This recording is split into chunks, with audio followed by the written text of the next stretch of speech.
Hey guys, welcome to my YouTube channel. Sorry, ಸುಮಾರು ದಿವಸದಿಂದ videos post ಮಾಡ್ತಿರಲಿಲ್ಲ. ಮೇಯ್ನಾಗಿ ಡಿಸಿಪ್ಲಿನ್ ಬ್ರೇಕ್ ಆಯಿತು, ಡಯಟ್ ಕನ್ಸಿಸ್ಟೆನ್ಸಿ ಎಲ್ಲ ಬ್ರೇಕ್ ಆಯಿತು, ಆ್ಯಂಡ್ ಮೈಂಡ್ ಸ್ವಲ್ಪ ಸರಿ ಇರಲಿಲ್ಲ. ಸೊ ಈಗಿಂದ ಡಿಸೆಂಬರ್ ತನಕ ಕಂಟಿನ್ಯೂಸ್ ಆಗಿ ವೀಡಿಯೋಸ್ ಪೋಸ್ಟ್ ಮಾಡ್ತೀನಿ. ಆ್ಯಂಡ್ ಡಿಸೆಂಬರ್ ತನಕ ಒಂದು ಬಲ್ಕಿಂಗ್ ಚಾಲೆಂಜ್ ತೊಗೊಳ್ಳೋಣ ಅಂತ ಇದ್ದೀನಿ. ಡರ್ಟಿ ಬಲ್ಕಿಂಗ್ ಏನು ಮಾಡಲ್ಲ, ಕ್ಲೀನಾಗಿ ಪರ್ ಸೆಷನ್ 100 ಕ್ಯಾಲರೀಸ್ನ ಜಾಸ್ತಿ ಮಾಡಿಕೊಂಡು ಹೋಗೋಣ ಅಂತ ಇದ್ದೀನಿ. ಆ್ಯಂಡ್ ಇವಾಗ ಮಾರ್ನಿಂಗ್ ಹೋಗ್ತಾ ಇದ್ದೀನಿ ಜಿಮ್ಗೆ. ಕಾಲೇಜು ಬ್ಯಾಲೆನ್ಸ್ ಮಾಡಬೇಕು, ಎಡಿಟಿಂಗ್ ಎಲ್ಲದನ್ನೂ ಬ್ಯಾಲೆನ್ಸ್ ಮಾಡಬೇಕು. ಸೊ ಇವತ್ತಿಂದ ಡಿಸೆಂಬರ್ ತನಕ 37 ಡೇಸ್ ಏನೋ ಇದೆ. 37 ಡೇಸ್ ಅಂದರೆ 9 ಸೆಷನ್ ಆಗುತ್ತೆ. ನಾನು 4 ಡೇಸ್ ಸ್ಪ್ಲಿಟ್ ಹೊಡೆಯೋದು.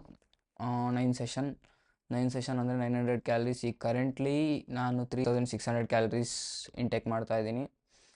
ಅದಕ್ಕೆ ಈಗ ಇನ್ನು 9 ಸೆಷನ್ಸ್ ಅಂದರೆ 4500 ಕ್ಯಾಲರೀಸ್ ಆಗುತ್ತೆ. 65 kgs ಗೋಲ್ ಇರೋದು, ಬಟ್ ಡಿಸೆಂಬರ್ ಒಳಗೆ ಅಷ್ಟಾಗಲ್ಲ. ಆ್ಯಂಡ್ ಮೋರೋವರ್ ಡಿಸೆಂಬರಲ್ಲಿ ಎಕ್ಸಾಮ್ಸ್ ಇದೆ, ಬಟ್ ಜಿಮ್ ಏನು ಬಿಡಲ್ಲ. ಎಕ್ಸಾಮ್ಸ್ ದಿವಸ ಒಂದೆರಡು ಮಿಸ್ ಆಗ್ಬೋದು, ಬಿಟ್ಟರೆ ನೆಕ್ಸ್ಟ್ ಕಂಟಿನ್ಯೂಸ್ ಆಗಿ ಪೋಸ್ಟ್ ಮಾಡ್ತೀನಿ. ಆ್ಯಂಡ್ ಮೇಯ್ನ್ ಟಾಸ್ಕ್ ಏನಂದರೆ ಎಡಿಟಿಂಗ್ ಮಾಡೋದು ಗೈಸ್, ಅದಕ್ಕೆ ಆಗ್ತಾಯಿಲ್ಲ. ಡೈಲಿ ಪೋಸ್ಟ್ ಮಾಡೋಕ್ಕೆ ಟ್ರೈ ಮಾಡ್ತೀನಿ. ಆ್ಯಂಡ್ ಇವತ್ತಿನ ಸೆಷನ್ ಬಗ್ಗೆ ಮಾತಾಡೋದಾದರೆ, ಚೆಸ್ಟ್ ಡೇ ಇತ್ತು ಇವತ್ತು.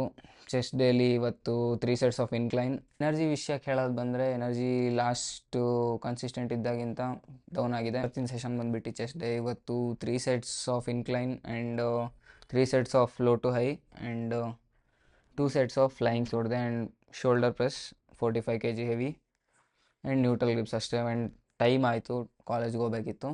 ಸೊ ಅಷ್ಟು ಕಂಪ್ಲೀಟ್ ಮಾಡೋಕ್ಕಾಗಿಲ್ಲ. ನೆಕ್ಸ್ಟು ಟೈಮ್ ಬೇಗ ಹೋಗಬೇಕು. 5:30 ಅಲ್ಲಿರಬೇಕು ಜಿಮ್ಮಲ್ಲಿ, ಅವಾಗ ಕರೆಕ್ಟ್ ಆಗುತ್ತೆ. ಸೊ ಮಾರ್ನಿಂಗ್ ಸ್ಟಫ್ಸ್ ಕಾಲೇಜಿಗೆಲ್ಲ ರೆಡಿ ಆಗಬೇಕಲ್ಲ, ಅದಕ್ಕೆ ಲೇಟ್ ಆಗುತ್ತೆ.